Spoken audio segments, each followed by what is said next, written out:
All right, we're gonna wrap up our final week 3 recaps with Muffin. Here you go, girlfriend. Here, let me get this out of the way. You crazy lady. Muffin is all energy, all the time. Oh my God, are you ready to play? Yes, she is. Let's see if she wants to play with the flirt pole a little bit first. Okay. Oh yes, her and Kiwi love the flirt pole. The boys are like all business. They're like, no, can you just pull out the food, please? Yeah, good girl. Look at you. Super. So especially for a puppy that's like, has this play drive like Muffin, I probably would start with a little bit of play just to get the crazies out first, right? And then move into the training exercises. Just like a minute or two of letting her chase the flirt pole or whatever. But today we're gonna try to recap everything, so I'm not gonna do things a million times because Muffin does get full pretty quick. I have to be careful with her. Yeah, do you have to go potty before we start? What are you doing? You sniffing that? We're gonna start today by getting her dressed in her harness right away, and I'm gonna show you how we introduce and practice the leash. Oh, don't bring that in the potty box. How we practice the leash with these puppies, okay? So this will be something that you'll keep doing with them at home as they grow and you start to take them outside. Oh my God, you love it. You love it. Good girl. I'm gonna steal it from you. I'm gonna steal it from you. Thank you. Okay, so I thought Chai was gonna be an extra small, and that was too small for him. She's like the same size, so I'm gonna put her in the extra small as well and see how she looks with that. Okay, come here. Good puppy. You're crazy. Which means that these puppies have grown since like Monday, because I think I had both of you want to give me kisses. You crazy lady. I had them both in the extra small, I think on Monday. Can you give me your leg? You are such a wiggle worm. Yeah. I mean, it's like slightly big, but she's only gonna get bigger. Okay. So, she's all dressed in her harness and her leash. I'm gonna set her down for right now. We're gonna play a little bit of the flying cookie game, okay? She thinks everything is a toy. I dropped one, could you tell? Ready, get it. Good girl. Muffin. Yay! Ready, get it. Muffin. Good girl. Get it. Muffin. Super. Get it. Muffin. Look at you. You're so fast. Get it. Last one. Oh my goodness. It's right here. Get it. Muffin. Yay! Alright, so she's fine with dragging the leash around. If I let her drag it around without chasing cookies, she'll probably think it's a toy and start chewing on it. So we're gonna incorporate the leash now. I've got food in one hand, the clicker in the other. I'm gonna show her my food hand, and then I'm gonna gently pick up the leash, and we're just going to follow a food lure like we have been. I'm gonna spin her around. Good girl. And then watch how we walk together. Good girl. Yeah. You're a wiggle worm. Good girl. Super. Okay. So every couple of steps, I just click and feed her for walking with me. We just do that a few reps, and then you see I released her out again. Do you want to try again? You crazy lady. Okay, so leash and clicker in one hand. You could switch these hands if you think it's more comfortable to do this opposite.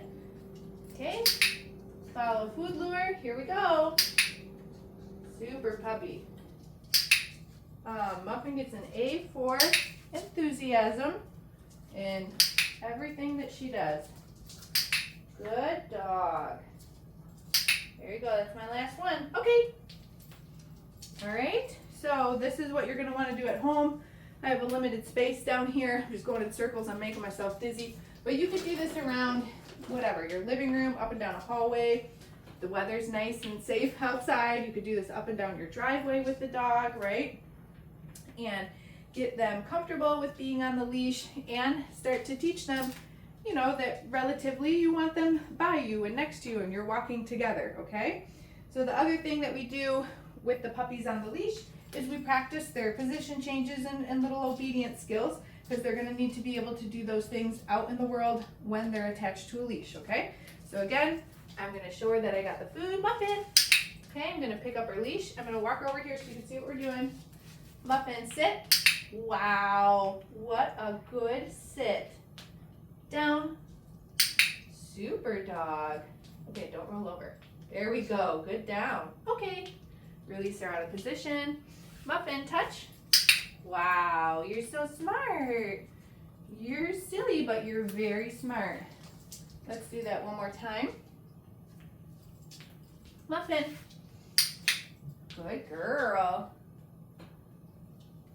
You gotta move so the camera can see us. Sit. Super sit. Good girl. You want another one? Good sit. Good girl. Down. She knows I'm gonna ask her to lay down next. What a good down. Good down. Okay. Good girl. And a hand target. Muffin, touch. Super. Wow. Good girl. Ready? Go get it. Okay. Let's get her undressed for now.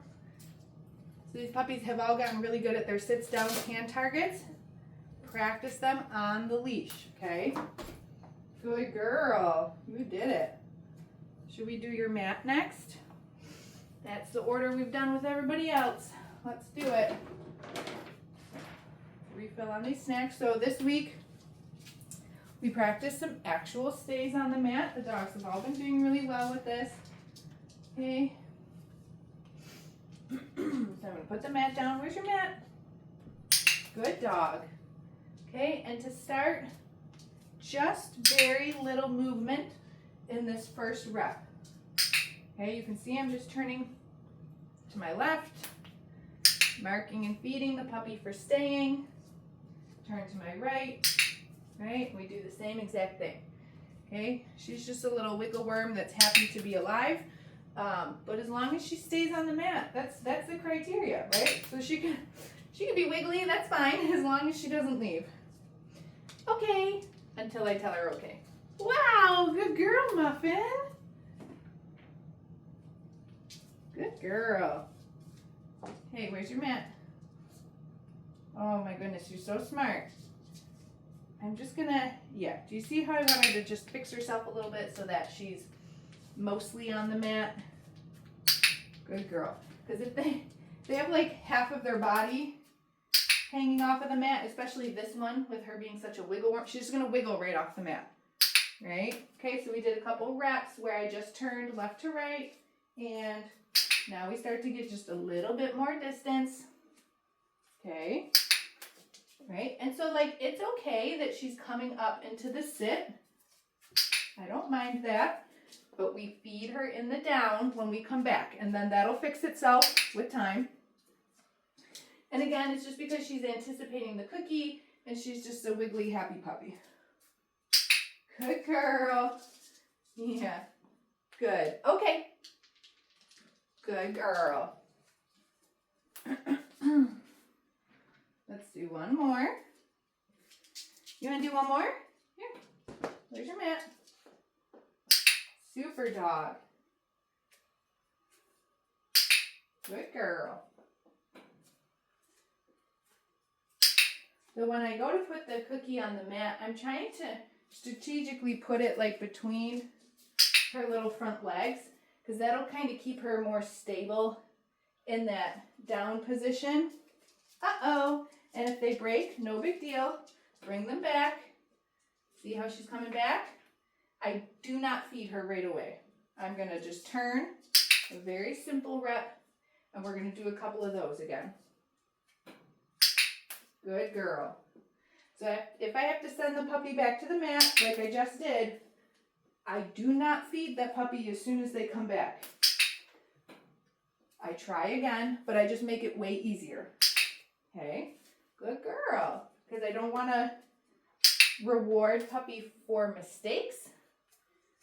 But I will make my criteria way, way easier so that I am setting them up for success the next repetition.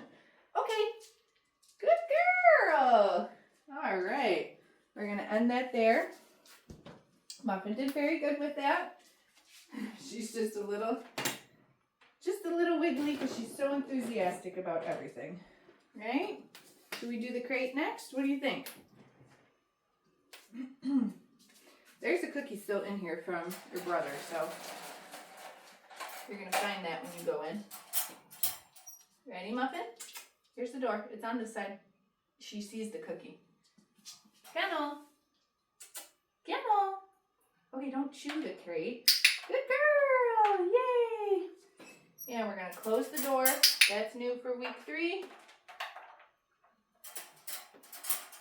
Open the door. Feed her inside. Okay. Release her out. Good girl. Muffin. Kennel. Feed her for coming in. Close the door. We mark and drop cookies for that. Open the door.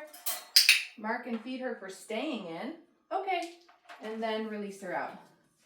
Let's do that one more time. Kennel. Super puppy. Good girl. Close the door. Mark and feed her for that.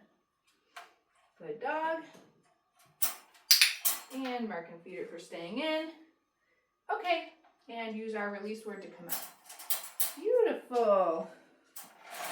Good job, Muffin. The girls were the most brave with the crate for this litter, but the boys all got to the same steps too. All right, so we're just gonna run through our handling exercises real quick. These dogs all did so well today. Yeah, we got through everything so fast. Now remember, if it's not comfortable for you to get down on the ground with your puppies, that's why I got this knee pad. You can certainly pick them up and put them up onto a surface so that you're standing up to practice these things.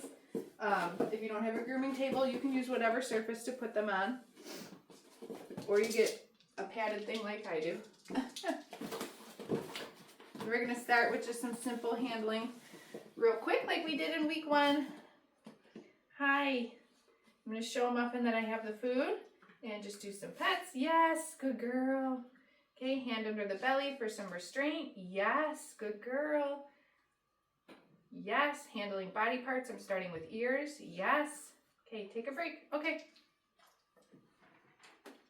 And if I remember correctly, I think Muffin was a little squirmy in week 1 for the body handling too, but you can see how, since we've been practicing this consistently, how much better she is.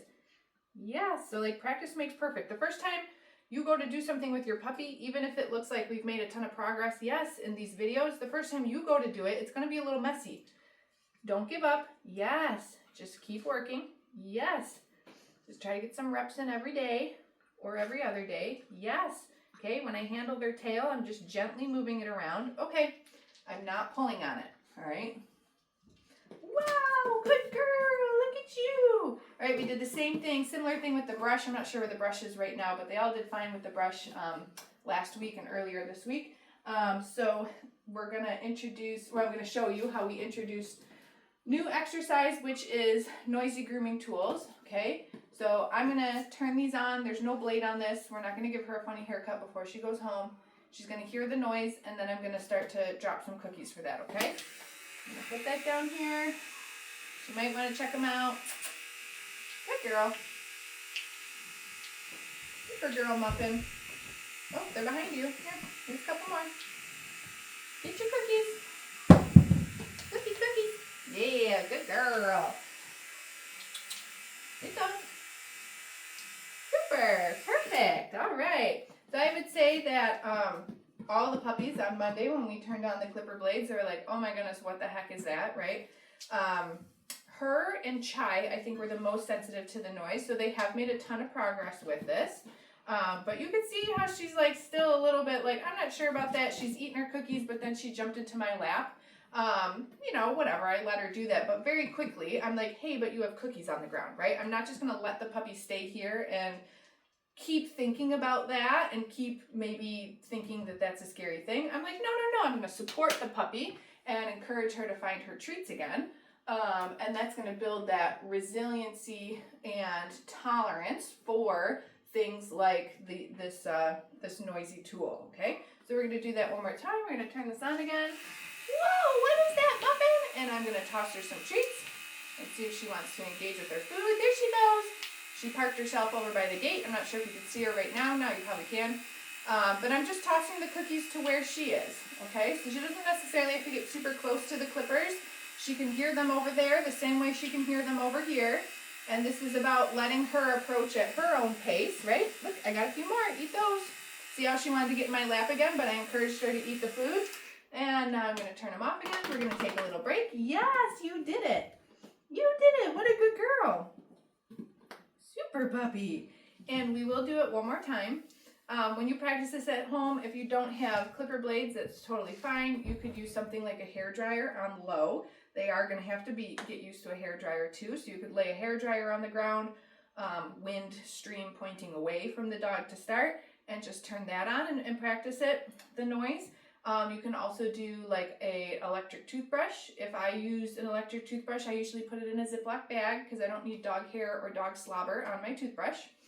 Okay, you parked yourself over there again. Do you want a couple of these? These are different treats. Yeah, I'm gonna turn those on one more time and do this exercise one more time. She's like, whoa, what is this? That's a little different. Good girl, look it. Ooh, yummy. She's taking her time chewing it because it's new. Ooh, good girl. There you go. Yeah, get it. Get it, Muffin. That's not food. There you go. Ooh, yummy, yummy. There you go. Get it. Right here. Muffin. Super. She's going to eat that last piece. And I'm going to turn him off. And that's it. We got through everything. Muffin did great. So make sure you keep practicing this at home. Your dog's going to need a lifetime of grooming care. Make sure that they're comfortable with all the sounds that they're going to have to hear when they're at the groomer, because they're probably going to have to go like every 6 weeks. Look at her. She's like, oh, I maybe want to check those out. Get your Zoom lesson booked if you haven't already. If you have any questions about that or need help booking, we are here to help you guys. Come here. Say goodbye to the camera. But Muffin did really well, and we will connect again at your Zoom lesson. Good puppy.